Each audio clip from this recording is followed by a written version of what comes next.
The truth of the share market channel में आपका स्वागत है। मैं भवनीश अग्रवाल। नमस्कार दोस्तों, बाजार फ्राइडे को बंद हो गया। फ्राइडे की रात को जो यूएस मार्केट खुले वो भी आधे टाइम खुले थे, थैंक्स गिविंग डे के कारण। अब ऐसी सूरत में बाजार में ये एफआईज की सेलिंग भी आई, डीआईज की बाइंग आई। 4400 करोड़ का माल एफआईज ने बेचा और 5700 करोड़ का एफआईज ने खरीदा, मतलब डीआईज ने खरीदा। मतलब बाजार काफ़ी वोलेटाइल है, इसमें कोई दो राय नहीं। और एक्चुअली बाजार चलता है इनसाइडर इंफॉर्मेशन के आधार पर। जो इनसाइडर्स हैं वही ऑपरेटर्स हैं। ऑपरेट वही आदमी कर सकता है, हालांकि ताकत फाइनेंशियल भी है उनके पास में, जिसका मैनेजमेंट से कोलैबोरेशन है, अलायंस है। मतलब वो आदमी ही मतलब ऑपरेट कर सकता है, क्योंकि उसको एक्चुअल पोजीशन मालूम है अंदर की। एक आम निवेशक या बड़े से बड़ा निवेशक भी जिसके पास इनसाइड इन्फॉर्मेशन नहीं है, वो ज़्यादा से ज़्यादा रिजल्ट देख लेगा, बैलेंस शीट देख लेगा कंपनी की, कौन कॉल पढ़ लेगा, एनुअल रिपोर्ट पढ़ लेगा, और क्या करेगा ये बताइए आप। और जो न्यूज़ आई है वो पढ़ लेगा, कंपनी की प्रेस कॉन्फ्रेंसेस पढ़ लेगा, एमडी वगैरह जो सीएमडी देते हैं, एडी वगैरह देते हैं, एफए सीएफए वगैरह देते हैं, वो पढ़ लेगा। और क्या कर सकता है। लेकिन प्रेजेंट में इस कंपनी में क्या हो रहा है, शेयर तो उस हिसाब से चलता है, और वो सूचना इनसाइडर्स के पास होती है, वही शेयर को चलाते हैं। अब मुझको कुछ ऐसा आभास होने लगा है, आप यूँ मत मान लेना कि मैं भी इनसाइडर हूँ, मेरे पास कोई सूचना नहीं इनसाइडर में। Honestly speaking, I am not an insider. कि शेयर की कुछ शेयर का मूवमेंट ये बता रहा है, या मार्केट की चाल ये बता रही है कि बाजार में कुछ सुधार के संकेत हैं। अब ये संकेत या तो यूँ समझिए कि पूरा बाजार खराब रिजल्ट आने के कारण, सारी कंपनियों के खराब नहीं आए थे, कुछ कंपनियों के आए थे, तो उनके कारण एक बार सारा बाजार धराशायी हो गया था। वही बात है, जब भूकंप आता है मजबूत से मजबूत बिल्डिंग हिलती है। मतलब इन दी सेम वे एक दफ़ा सारा बाजार धराशायी हो गया जनरल इकोनॉमी का, मतलब जो ओल्ड इकोनॉमी कहते हैं या डोमेस्टिक इकोनॉमी, कुछ भी आप कह दीजिए। अब उसमें से क्या है, जिन कंपनियों के रिजल्ट अच्छे आए हैं वो धीरे धीरे ऊपर बढ़ना शुरू हो गई हैं। तो एक तो ये रीज़न है, और दूसरा रीज़न ये भी हो सकता है जिन कंपनियों के खराब आए उनमें भी थोड़ा सा मूवमेंट है। तो या तो बाजार वाले ट्रेडिंग अप्स एंड डाउन्स के हिसाब से, ट्रेडिंग बाउंस के हिसाब से उसको उठा रहे हो, और अगर इससे ज़्यादा उठते हैं वो शेयर जिनकी खराब वर्किंग आई है, इसका मतलब थर्ड क्वार्टर की वर्किंग में उन कंपनियों की वर्किंग में सुधार आ रहा है। ये इंडिकेशन है। ये स्थिति 5-7 दिन में साफ होगी। लेकिन आपको और हमको इन झगड़ों से दूर रहना, हमको तो बहुत साफ सुथरा काम करना है। और एक तो जो अच्छी क्वालिटी के शेयर मैं बता चुका हूँ, 15-20 शेयर जो हैं आईटी के हैं, 3 कॉरपोरेट बैंक्स हैं, वरुण ब्रेवरीज है, इस तरह के जो शेयर हैं, ग्रीन एनर्जी के शेयर हैं, डिफेंस के शेयर हैं, एचएएल है, जैसे मझगांव है, भारत इलेक्ट्रॉनिक्स है। 3 शेयर तो ये हो गए, 3 ये कॉरपोरेट बैंक हो गए, टॉप रैंकिंग बैंक जो हैं। और आईटी सेक्टर में तो जितने भी 10-15 शेयर हैं सारे ठीक हैं। इस तरह के शेयरों को पकड़े रखना है, छोड़ना नहीं है। कोई गलत खबर भी आती है, कोई गिरता भी बाजार, तो घबराना नहीं है। मतलब मजबूती से खड़े रहिए। इन शेयरों का रिवाइवल हो रहा है, इन कंपनियों का। इनकी जो सुई है वो ऊपर की ओर जाएगी, नीचे वो सुई नहीं आएगी इनकी। और रहा सवाल कि और बाजार का क्या होगा, अब स्मॉल कैप मिड कैप में धराशायी होते ही नजर आते हैं। जरा सी गड़बड़ होती है धराशायी हो जाते हैं, सबसे बड़ी बात है। कारण क्या है कि उन शेयरों में हर आदमी डरता है। तो ठीक है, 70-80% जो मैं कहता हूँ बढ़िया शेयरों में रखो, पुराने मजबूत बड़ी कंपनी में रखो, वो ठीक है पॉलिसी। म्यूचुअल फंड भी आप देखिए, स्मॉल कैप म्यूचुअल फंड भी 35-40% तो लार्ज कैप में रखते हैं। नाम उसका स्मॉल कैप है, 35-40% लार्ज कैप में रखते हैं वो अपना पैसा। वो एक अलग बात है, वो भी बढ़िया लार्ज कैप में भी बढ़िया कुछ रख करके रखते हैं। उनका जितनी समझ है, जितनी नॉलेज है, उस हिसाब से वो अच्छे शेयरों में, हम भी करते हैं, अच्छे शेयरों में करते हैं, कोशिश तो हर आदमी यही करता है। तो ठीक है, अब उस हिसाब से आप चलिए, और स्मॉल कैप और मिड कैप में थोड़ा बहुत आप कुछ करते रहिए, प्रॉफिट भी बुक करिए। लेकिन उसमें अब वो टाइम रेल विकास निगम 660 बिकने वाला नहीं है। इरकॉन का शेयर 370 रुपये बिकने वाला नहीं है। ख़ास तौर से आपको सावधानी बरतनी है। ये जो भी जीडीपी फिगर्स आए हैं, ख़ास तौर से जो खराब आए हैं वो मेटल माइनिंग के लिए आए। Mining means metal also. अरे भाई मेटल में डिमांड कम थी, जब तो माइन कम चली। माइनिंग में क्या होता है, मेटल निकालते हैं, मेटल का रॉ मटेरियल निकालते हैं। आयरन ओर है, कॉपर है, बॉक्साइट है, जिंक है, लेड है, यही तो निकालते हैं। और कोयला निकालते हैं। कोयले की भी डिमांड बढ़ेगी नहीं अब, और कोल इंडिया को बेच रहना चाहिए, मैं जहाँ तक समझता हूँ। कारण क्या है कि सभी कंपनियों को, जो भी कोयले की जिन भी कंपनियों को जरूरत थी, उन सब कंपनियों को मतलब कोल ब्लॉक्स अलॉट हो चुके हैं। कुछ के प्रोडक्शन में आ गए हैं, कुछ के आ जाएंगे। क्लियरेंसेज वगैरह लेनी रहती है, हुआ जाएगा सब वो काम साल 6 महीने में। उसके बाद और कोल इंडिया की तो अभी भी वर्किंग डाउन आई है, उससे पहले भी डाउन आई थी वर्किंग। तो कोल इंडिया से कोई भी आदमी अपना लालच छोड़ के आ जाए। शेयरों की कोई कमी नहीं, शेयर बहुत हैं। उन कंपनियों में जो लगाइए उस पैसे को जिनमें ग्रोथ आ रही है। अच्छा, अब चलते हैं आज का दूसरा शेयर कौन सा, आज का शेयर कौन सा डिस्कस करेंगे। आज का हम एक ऐसा शेयर करेंगे जो एनर्जी सेक्टर में एप्रिसिएशन के रिकॉर्ड कायम करेगा। इतने ज़बरदस्त रिकॉर्ड कायम करेगा, वो देखने लायक होगा। जैसे जैसे उसमें ग्रीन एनर्जी का पोर्टफोलियो बढ़ता चला जाएगा, वैसे वैसे वो कंपनी की प्रॉफिटेबिलिटी और मार्जिन्स बढ़ते चले जाएंगे। बहुत लंबे चौड़े प्लान है उस कंपनी के। अब आप उस कंपनी का नाम जानने को भी ईगर होंगे, बता देंगे भी, थोड़ी देर में बताते हैं। चलते हैं, मतलब आप चिंता मत कीजिए। मुझे कोई मजमा नहीं लगाना है, मैं केवल मात्र आप लोगों की मदद के लिए आया हूँ। तो अब सवाल ये है कि वो कंपनी कौन सी है। वो कंपनी है टाटा पावर। इसके बारे में मैं पहले भी वीडियो बना चुका हूँ, लेकिन मैं हर बार एक नई चीज़ बताने को आता हूँ आपको। Every time in A revise video you will find a new thing. एक क्या मतलब, many things you will find new. अब टाटा पावर जो है, टाटा की क्या है, वो तो नाम से ही मालूम पड़ रहा है। और दूसरी बात यह है कि टाटा पावर में सबसे बड़ी बात क्या है कि इस समय रिन्यूएबल एनर्जी में इनके बहुत ज़्यादा काम चल रहे हैं, और काम इतने ज़्यादा हैं कि, और प्लानिंग बड़ी ज़बरदस्त है। कैपेक्स जो है रिवाइज होता चला जा रहा है। आज के 6 महीने पहले मान लो उन्होंने कहा था 25,000 करोड़ काम कैपेक्स करेंगे, वो 75,000 हो जाता है, फिर थोड़े दिन बाद में 1.25 लाख हो जाता है, फिर थोड़े दिन बाद 1.5 लाख हो जाता है।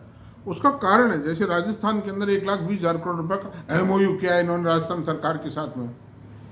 2,000 मेगावाट का तो सोलर पैनल का प्लांट लगाएंगे, बाकी सोलर एनर्जी के प्लांट लगाएंगे, सोलर पावर प्रोडक्शन के प्लांट ये लगाएंगे। 1,20,000 का है। अब वो हो सकता है 5 साल 7 साल, उसमें ज़्यादा डिटेल नहीं आई है, लेकिन जो राजस्थान के मुख्यमंत्री हैं वो बहुत एक्टिव हैं, और वो राजस्थान के इंडस्ट्रियलाइजेशन के लिए, राजस्थान की इकोनॉमी के बारे में ही very active, is working hard. उन्होंने अपने जितने भी IAS ऑफिसर्स थे, सेक्रेटरीज थे, उन सबको स्टेट बांट दिए कि आप फला स्टेट को देखिए, आप फला को देखिए, फला से लाइए इन्वेस्टमेंट, फला से लाइए। और अभी राजस्थान में कल से इन्वेस्टमेंट समिट भी शुरू हो रही है, तो उसमें कोई देरी नहीं होने देंगे। वो उन्होंने ज़मीन भी अलॉट कर दी है। जितने भी लोगों से पावर प्रोडक्शन के एग्रीमेंट किए हैं, इनसे किए हैं, अडानी से किए हैं, NTPC से किए हैं, उन सबको ज़मीन अलॉट कर चुके हैं। तो ऐसी सूरत में दोस्तों 1,20,000 करोड़ तो वो है, और कम से कम 50,000 करोड़ रुपए का, ये देखिए मैं आपसे बताता हूँ, मैं कोई जमाने टपरे नहीं छोप रहा, कंपनी के खुद के स्टेटमेंट के हिसाब से बताता हूँ। 15 गीगावाट की इस समय इंस्टॉल्ड कैपेसिटी है। 15 गीगावाट मीन्स 15,000 मेगावाट। अब उसमें से 12.9 गीगावाट तो रिन्यूएबल एनर्जी है, और उसमें से भी 6.4 तो ऑपरेशन में आ चुका है, मतलब प्रोडक्शन में आ चुका है, और 6.5 का अंडर एग्जीक्यूशन है, जो अगले साल 6 महीने में पूरा हो जाएगा। और 7,049 किलोमीटर की इसकी टोटल ट्रांसमिशन लाइन्स हैं, जिसमें 4633 तो कमीशन हो चुकी हैं, यानी वो लाइन मतलब उनसे पावर ट्रांसमिशन का काम हो रहा है, कर रही हैं वो काम। और 2416 किलोमीटर की लाइनें अंडर एग्जीक्यूशन है। This is the position. अच्छा, और 5200 करोड़ का सेकंड क्वार्टर में इन्होंने कैपेक्स किया है, जिसके रिजल्ट तो आएंगे, मतलब जो थर्ड और फोर्थ क्वार्टर है उसमें उसके रिजल्ट आने ही आने हैं। अच्छा साहब, अब 9100 करोड़ रुपए का इनका जो प्लान था फाइनेंशियल ईयर 2024-25 में, उसको रिवाइज करके उन्होंने 20,000 करोड़ कर दिया है। यानी 20,000 crore rupees they will spend on account of capital expenditure on account of renewable power in the year 2000 financial year 2024-25। तो 20,000 करोड़ रुपया जब इन्वेस्ट हो जाएगा तो अगले साल आप देखिए कितना बड़ा मतलब उसको बेनिफिट मिलेगा। जो रिजल्ट्स में, वर्किंग के अंदर, प्रॉफिटेबिलिटी में कितना ज़बरदस्त इजाफा हुआ, आप ये कैलकुलेट कर लीजिए। मतलब वो सारा करेंगे भी अपन, वो सारा करेंगे। अच्छा, अब कंपनी का मैनेजमेंट ये कहता है कि सन 2030 तक हम 31 गीगावाट हमारी प्रोडक्शन कैपेसिटी कर देंगे, और जिसमें से 22 गीगावाट हमारी रिन्यूएबल एनर्जी होगी। तो सन 2030 तक अगर 22 गीगावाट की अगर रिन्यूएबल एनर्जी यानी सोलर एनर्जी डेवलप कर देंगे, मतलब कर देंगे। टाटा का मैनेजमेंट बहुत एफिशिएंट है, जो कहता है वो करके बताता है। और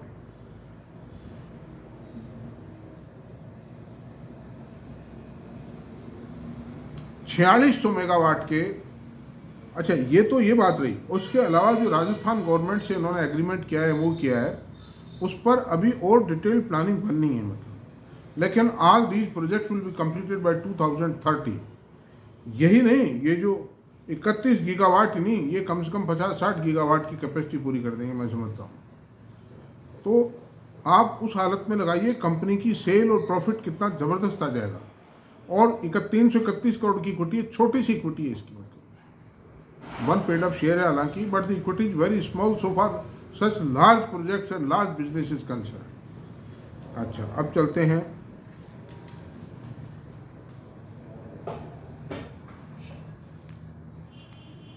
$4600।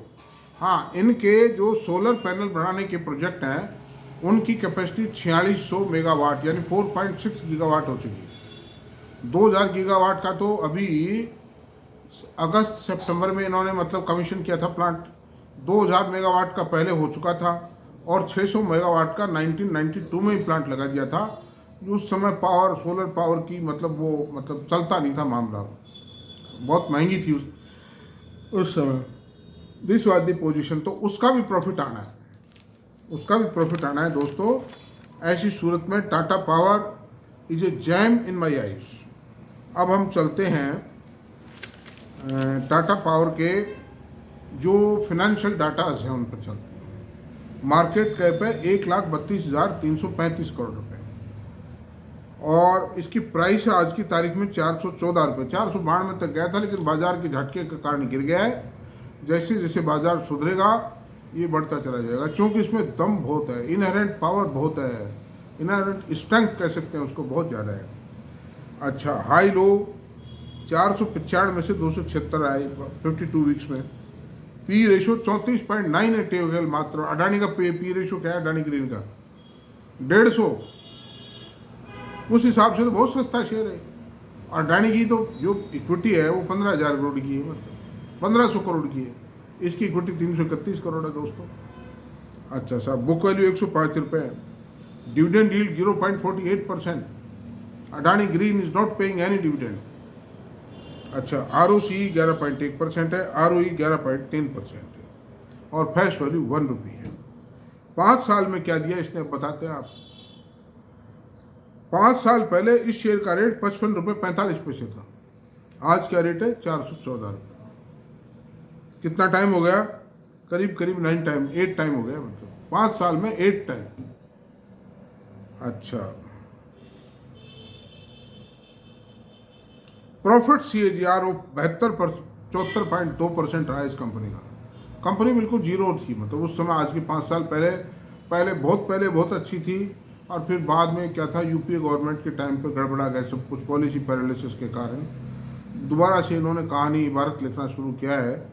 तो पिछले 5 सालों के अंदर 74.2% की प्रॉफिट सी जा रही है और डिविडेंड पे आउट इनका रहा है 22.8% ऑफ द प्रॉफिट।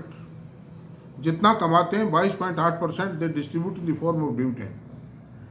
अच्छा, बुक वैल्यू का 3.93 टाइम ये ट्रेड कर रहा है। बुक वैल्यू का 3.93 मल्टीप्लाई पर ट्रेड कर रहा है। This is the position. अब इसके जो वर्किंग रिजल्ट्स आए हैं उन पर बात कर लेते हैं। इस कंपनी के वर्किंग रिजल्ट जो अभी हैं ये कोई बहुत ज़्यादा मायने नहीं रखते, अच्छे हैं लेकिन ये तो कहीं पीछे छूट जाएंगे। कंपनी का जो मैं बताऊंगा आपको, मेरे हिसाब से प्रोजेक्शन कैलकुलेट करता हूं, मतलब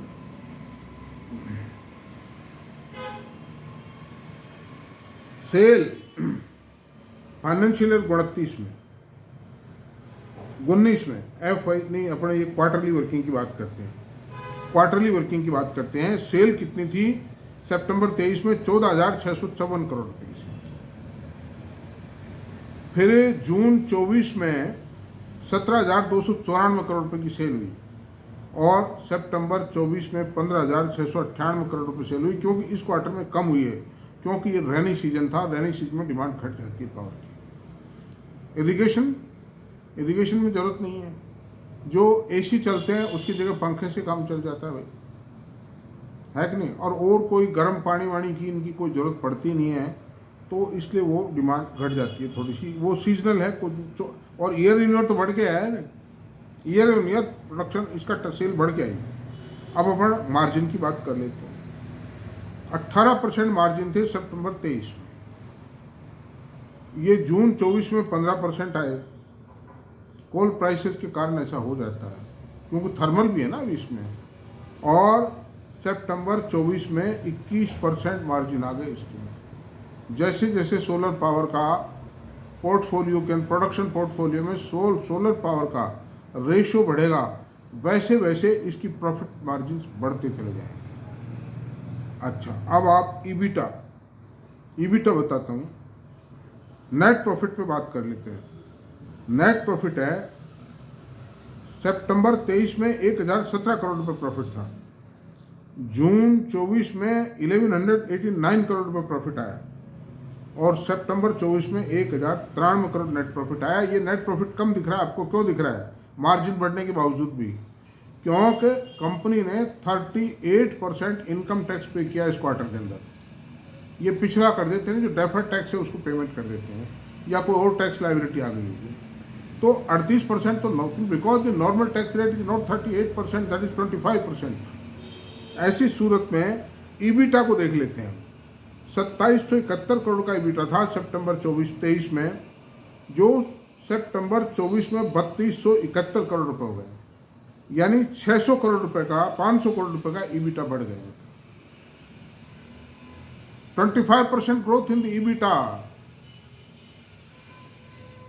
अब आपके P&L अकाउंट पे देखते हैं, ईयर मतलब पिछले 3 साल का देखेंगे। पिछले 3 साल नहीं, सन 2019 से अब तक का देखेंगे। उसमें FY 19 का है, FY 23 है और TTM ट्रेलिंग 12 मंथ्स सेल देखते हैं। 29,881 करोड़ 2019 की सेल है ये, और FY 23 की सेल है 55,109 करोड़ रुपये, और ट्रेलिंग 12 मंथ से 63,489 करोड़ की सेल है। तो सेल डबल से भी ज़्यादा होगी 5 साल में। अच्छा साहब, ऑपरेटिंग प्रॉफिट मार्जिन 19 में 10% था, 23 में 14% था और TTM 17% था। अच्छा, EPS 8.71 रुपये EPS थी एनुअलाइज बेसिस पे 2019 में। FY 23 में 10 रुपये 44 पैसे आई और TTM 11 रुपये 72 पैसे। बढ़ गई 30% बढ़ गई। और ये कम इसलिए बढ़ी है, थोड़ा ब्याज का बर्डन बढ़ा, नए प्रोजेक्ट लगे हैं, तो उस कारण से थोड़ा सा प्रॉफिट मतलब कम बढ़ा है, लेकिन बढ़ जाएगा, ये काफ़ी बढ़ता चला जाएगा। नेट प्रॉफिट 2606 करोड़ रुपए और आज की तारीख में प्रॉफिट है 4403 करोड़ रुपए। TTM का प्रॉफिट यानी ये दुगने से यानी 85% प्रॉफिट बढ़ा है मतलब 5 साल में। ये भी बहुत बड़ी बात है पावर सेक्टर में। और आने वाले सालों में ये जो 4403 करोड़ का प्रॉफिट है ना, ये कम से कम 12,000 करोड़ पर हो जाएगा profit, because a huge capacity expansion work is going on in the company. और वो भी पर्टिकुलरली सोलर में, जहाँ कोई रॉ मटेरियल कॉस्ट है ही नहीं। एक बार प्रोजेक्ट लगा दिया, दैट सोल खत्म, खाली ब्याज का बर्डन है और सैलरी है, थोड़े से आदमी की सैलरी है। 1000 मेगावाट के प्रोजेक्ट पर ज़्यादा से ज़्यादा 10 आदमी एम्प्लॉय करने पड़ते हैं कंपनी। वॉचमैन चाहिए खाली, एक आध छोटा मोटा कोई इंजीनियर टेक्नीशियन चाहिए और कुछ नहीं चाहिए। अब इसके CAGR की बात करते हैं। सेल में CAGR कितनी आई, प्रॉफिट में CAGR कितनी आई, इक्विटी प्राइसेज में CAGR कितनी आई। 5 साल में सेल में CAGR आई 16%, 3 साल में आई है 23% और 1 साल में आई है 10%। अच्छा, अब प्रॉफिट की बात करते हैं। 5 साल में 74% आई, 3 साल में 44% आई और 1 साल में 11% आई। आप 11% मान के 10% मान के चौंक मत जाइए, ये फिगर आगे चल के बढ़ जाते हैं कंपेयर करके, क्योंकि बढ़े पे बढ़त आई है ये मतलब। और अभी थोड़ा सा वर्किंग गड़बड़ भी आई थी इस क्वार्टर के अंदर, सितंबर क्वार्टर में, उसके कारण भी थोड़ा सा फर्क है। अच्छा, इक्विटी 50% बढ़त आई 5 साल में, 22% बढ़त आई 3 साल में, 50% बढ़त आई 1 साल में। तो आप देखिए मार्केट ने जो नंबर दिए 50% की जो बढ़त दी है वो फ्यूचर ग्रोथ को देख के दिए। फ्यूचर ग्रोथ पर जबरदस्त है, इसमें वंडरफुल ग्रोथ है। मेरा खुद का पैसा लगा हुआ है इसमें, बहुत भारी मतलब हैवी क्वांटिटी में शेयर है मेरे पास। अच्छा, अब चलिए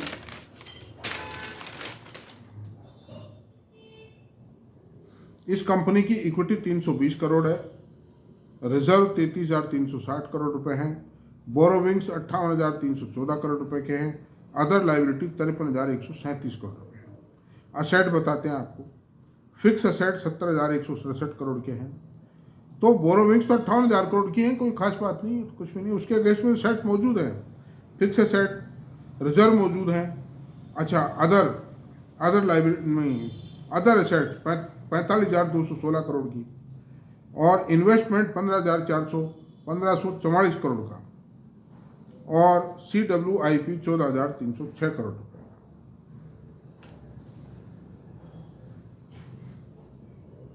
working capital days -65। You will surprise, अब ये कैसे है बताइए आप।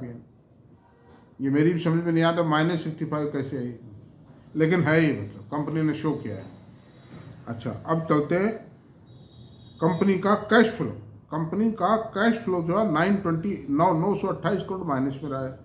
वो उसके बावजूद रहा है जब कंपनी ने 13,522 करोड़ रुपए इन्वेस्टमेंट और फाइनेंशियल एक्टिविटीज पर खर्च कर दिए। आउटगो है कैश का।